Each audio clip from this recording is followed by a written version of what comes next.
Notre dernier sondage de l'entre-deux tours de la présidentielle. Il s'agit d'une enquête Cevipof Ipsos Soprasteria réalisée pour le réseau régional de France 3. Cette enquête a été réalisée du 30 avril au 2 mai sur un échantillon de 1425 personnes. Et vous le voyez, il sort qu'Emmanuel Macron arrive en tête des intentions de vote avec 52,5% contre 47,5% pour Marine Le Pen. Bruno Studer, bonsoir. Bonsoir. Andrea Didlot, bonsoir. Bonsoir. On va commencer par vous, Bruno Studer. Vous êtes référent En Marche dans le Bas-Rhin. Une première réaction à ce résultat?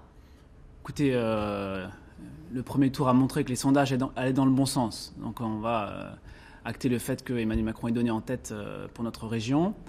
Maintenant, les sondages, on a aussi toujours dit qu'on les regardait certes comme tout le monde, mais que ce n'était pas ça qui allait guider notre action de tous les jours, parce que cette action, elle est sur le terrain.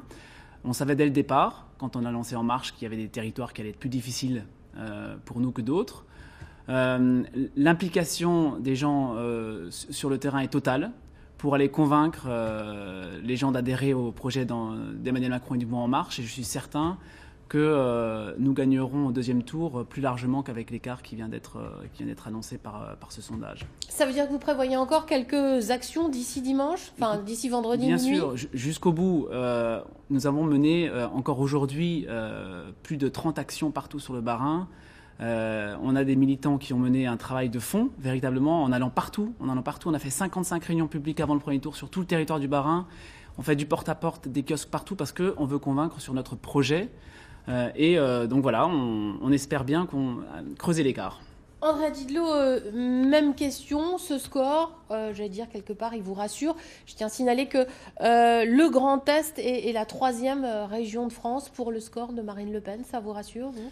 Oui, mais alors vous savez, je serais d'accord avec mon voisin, les sondages, on les prend toujours avec des pincettes. L'histoire récente a montré, que ce soit avec les élections américaines, britanniques ou encore avec la primaire à droite, qu'on ne pouvait pas toujours se fier aux sondages.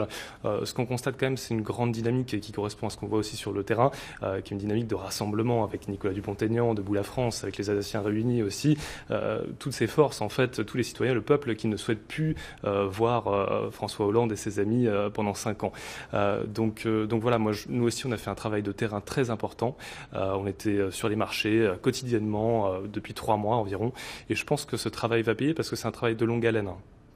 On vous retrouve dans un instant, messieurs, mais histoire d'illustrer cette Alsace aujourd'hui politiquement divisée, je vous propose l'exemple de 2 communes séparées d'à peine 2 km, Balbronn et Trenheim. L'une a choisi Emmanuel Macron, l'autre Marine Le Pen. On a essayé de comprendre pourquoi, Olivier Poncelet et Samuel Guibou. Trenheim, 700 habitants, a voté Macron. Mais à Balbronn, la commune d'à côté, à 2 km de là, c'est Marine Le Pen qui est arrivée en tête. 2 villages, 2 votes, et pourtant les 2 communes se ressemblent avec leurs vignes et leurs vergers. D'ailleurs, ici, la grande question, ce serait plutôt les gelées nocturnes qui menacent la récolte. C'est comme la peau de l'ours, quoi. Faut pas la vendre avant de l'avoir tuée. C'est valable en politique aussi, ça. C'est tout à fait valable, quoi. C'est pour ça qu'il y a des élections démocratiques. Willy Hagmeyer votera Emmanuel Macron, car il craint par-dessus tout une sortie de l'Europe.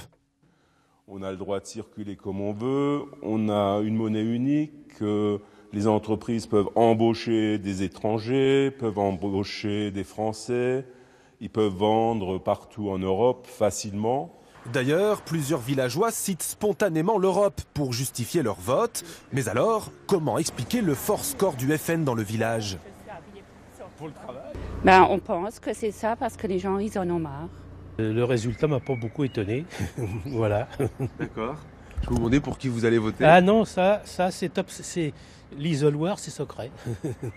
Dans sa mairie de Balbronn, Daniel Rothenauer croit tenir peut-être un début d'explication du vote lepéniste. Qu'il y a une partie des voix du parti régionaliste qui se reportent sur le FN. Les 2 villages partagent le même pasteur. Dans cette partie protestante de l'Alsace, la politique reste un peu tabou. J'ai commenté la parabole du bon berger et à la fin, j'ai quand même mis en garde sur 2 aspects du programme lepéniste. À la sortie du culte, une dame m'a fait une remarque en disant « En France, l'État et les églises sont séparés ». Trenheim est la seule commune des environs à ne pas avoir placé Marine Le Pen en tête du premier tour. Andara Dilo, quand on voit cela, on voit qu'effectivement c'est très serré en Alsace. Il vous reste 2 jours. Est-ce que vous pensez que la tendance peut encore s'inverser ? Je crois que les Alsaciens ont placé Marine Le Pen en tête assez largement au premier tour et je pense que ce sera le cas aussi au deuxième tour. Effectivement, les amoureux de l'Alsace choisissent Marine Le Pen, entre autres parce qu'elle souhaite détricoter le Grand Est et faire renaître l'Alsace.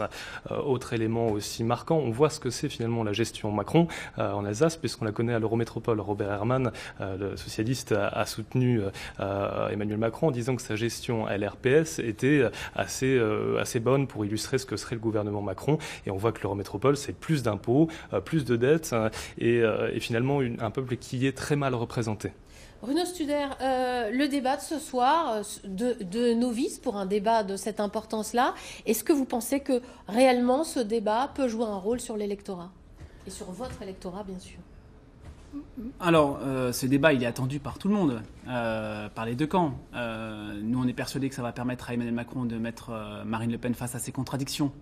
Vous parliez, mon voisin parlait à l'instant de l'Alsace.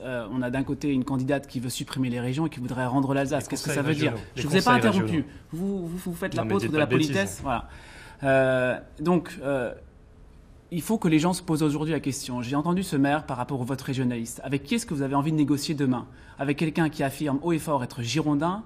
Dans le discours de Fouriani en Corse le 7 avril dernier, affirmer que ce qui se passe en Corse concerne aussi d'autres territoires sur le territoire de la République française, ou alors est-ce que vous voulez négocier avec Mme Le Pen qui dit vouloir de toute façon plus de régions en France ? Voilà, c'est des questions toutes simples comme ça qu'il faut se poser. Non, ce n'est pas n'importe quoi. Bien sûr. Mais est-ce que vous pensez que réellement le débat de ce soir, votre électorat qui est convaincu, il restera convaincu, mais est-ce que les indécis peuvent, selon vous, changer d'avis ou décider ce soir ? Écoutez, on n'a qu'une seule chose à dire aux indécis, c'est que nous nous battrons toujours pour qu'ils puissent nous combattre dans le futur. Voilà, donc votez Macron et combattez-nous aux législatives. On a bien compris le message. Merci à tous les deux d'être venus ce soir.